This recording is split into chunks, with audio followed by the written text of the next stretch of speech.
Welcome to another deep dive, this time into the wisdom of the Dao De Jing, specifically chapter 27. We're going to explore, its original text, of course, understand it through the eyes of Dao Master Chu Ming Fu, and see how it compares with Western philosophy. And most importantly, we're going to try to connect these ancient ideas to your quest for peace and happiness today. Think of it like uncovering like a treasure map. We're looking for the path to a calmer, more fulfilling life hidden within these ancient words. It's fascinating about chapter 27 is that it feels incredibly relevant to the complexities of modern life. It's almost like Laozi had a time machine. I know, right? It's mind-blowing how these ancient texts can still resonate so deeply with us. Okay, so for this deep dive, we have three amazing sources. Dao Master Chu Ming Fu's lecture, the original text of chapter 27 itself, and some analysis comparing it to Western philosophical thought. A rich tapestry of perspectives that will help us understand this chapter in a whole new light. Now, Master Chao kicks off his lecture with a really simple but powerful story about returning a lost purse.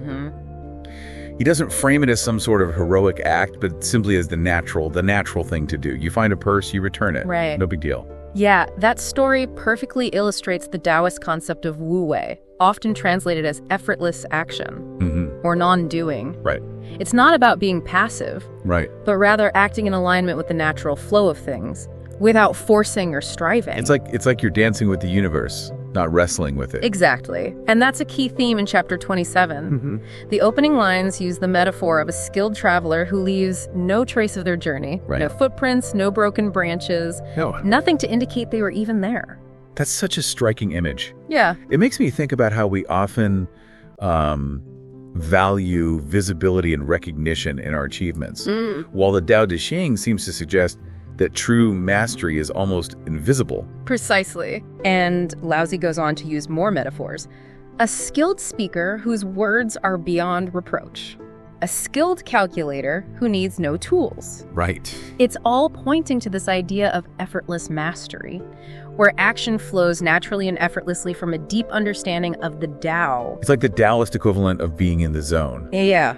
Right, where you're completely present and everything just clicks into place. That's a great way to put it. Yeah. Now, let's compare this with some Western philosophical ideas. Right. Think about Aristotle's emphasis on persuasive rhetoric. He saw skill in the ability to structure arguments and effectively convince others. Right. Or consider Hobbes' ideas about societal control through authority and laws. Okay.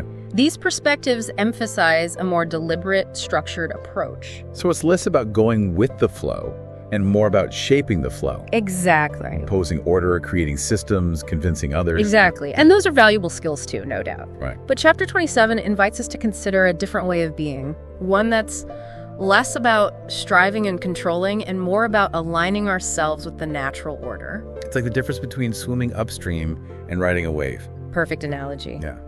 Now, let's bring this back to your life and your search for peace and happiness. Good.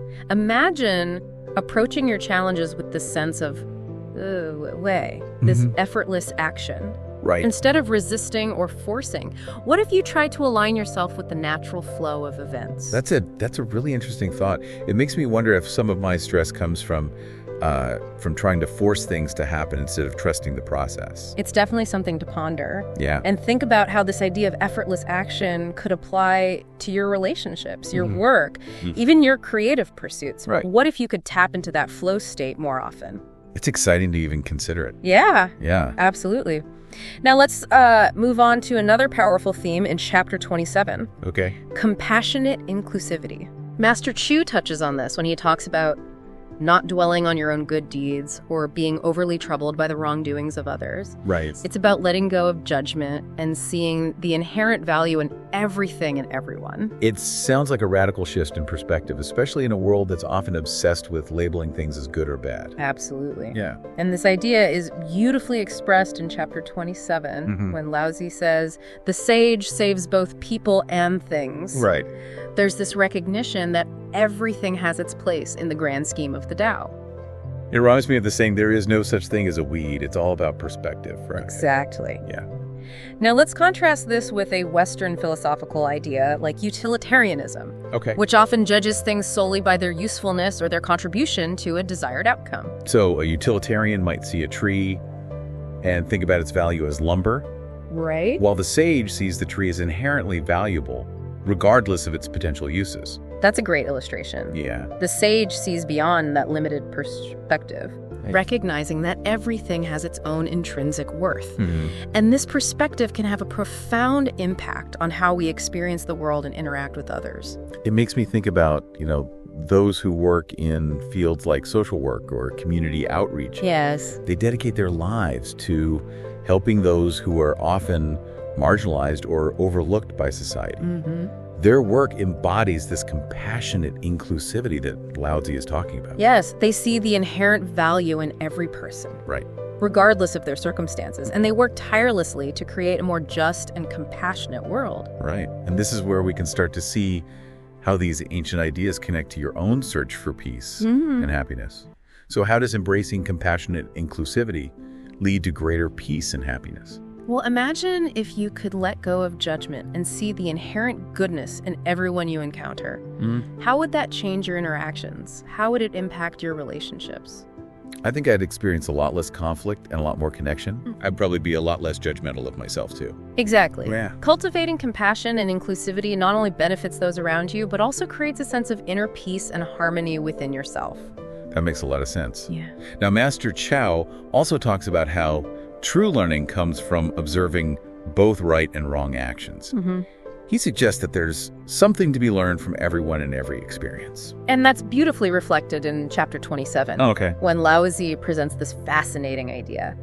The good are teachers for the unworthy, and the unworthy are teachers for the good. Wow. It's a concept that challenges traditional hierarchies of knowledge. Right. And suggests that learning is a reciprocal process. So it's not about one person having all the answers. Right. But rather about recognizing that we can all learn from each other, regardless of our perceived goodness or badness. Precisely. Yeah. And this idea stands in contrast to something like Plato's concept of the philosopher king. Right. The individual who possesses superior wisdom and is fit to rule.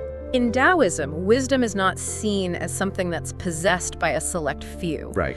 But rather as something that emerges from the dynamic interplay of all things. Like that old proverb, iron sharpens iron. Yeah. We need each other to grow and evolve. Exactly. Yeah. And this idea of reciprocal learning can be incredibly empowering. It means that you don't have to have all the answers. You don't have to be perfect. Yeah. You can simply be open to learning from every experience and every interaction. That takes the pressure off. Now, I'm curious to know how this idea of reciprocal learning connects to the theme of wu-wei, or effortless action that we talked about earlier. That's a great question. Yeah. And it highlights the interconnectedness of these Taoist principles. When we approach learning with a sense of wu-wei, we let go of the need to control or force the process. Okay.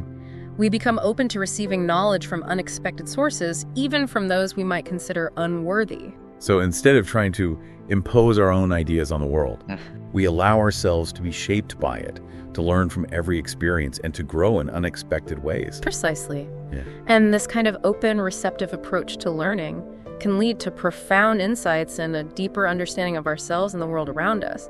It's like we're constantly expanding our capacity for wisdom and compassion. It sounds like embracing this Taoist perspective on learning can be like a key to unlocking greater peace and happiness in our lives.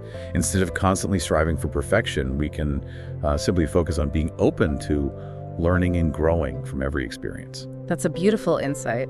And it ties in perfectly with another important theme in chapter 27, the concept of hiding the light.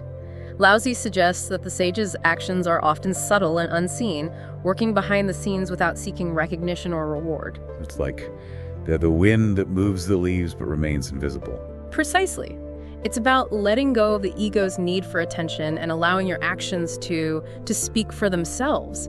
And this idea kind of goes against the grain in our modern world, where self-promotion and personal branding are often seen as essential for success. It's almost radical to suggest that true power might lie in humility and quiet effectiveness. Yeah. But there's something really appealing about that idea, isn't there? Absolutely. Think about those who quietly make a difference in the world. The volunteers, the teachers, the caregivers. They're not seeking fame or fortune. They're simply acting from a place of genuine care and compassion. And in a way, their actions are even more powerful because they're not motivated by ego or personal gain. Exactly. And that brings us back to your quest for peace and happiness. Imagine how liberating it would be to let go of the need to prove yourself to the world and simply focus on living in alignment with your values. It would be incredibly freeing, and I think it would create space for deeper, more meaningful connections with others. Precisely. Yeah. Now, chapter 27 ends with this intriguing line. This is called the essential subtlety. It's like Laozi is reminding us that the true power of the Tao lies in its subtle, almost invisible influence.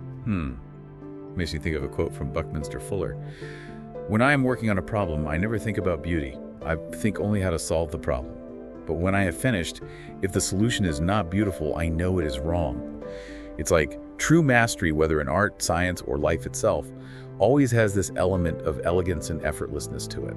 That's a beautiful connection, and it speaks to the profound wisdom contained in chapter 27. It's an invitation to move through the world with grace, to act with intention but without force, and to embrace the subtle power of the Tao. So as we wrap up this deep dive, let's leave our listener with a final thought. We've explored these powerful Taoist concepts: effortless action, compassionate inclusivity, reciprocal learning, hiding the light, and we've seen how they can be applied to create a more peaceful and fulfilling life. But what if these concepts aren't separate ideas, but rather different facets of the same underlying principle? What a beautiful insight. It does seem that they all point towards a way of being that's deeply aligned with the natural flow of the Tao. And perhaps the key to unlocking this way of being lies in cultivating a deep sense of presence, of mindful awareness in each moment.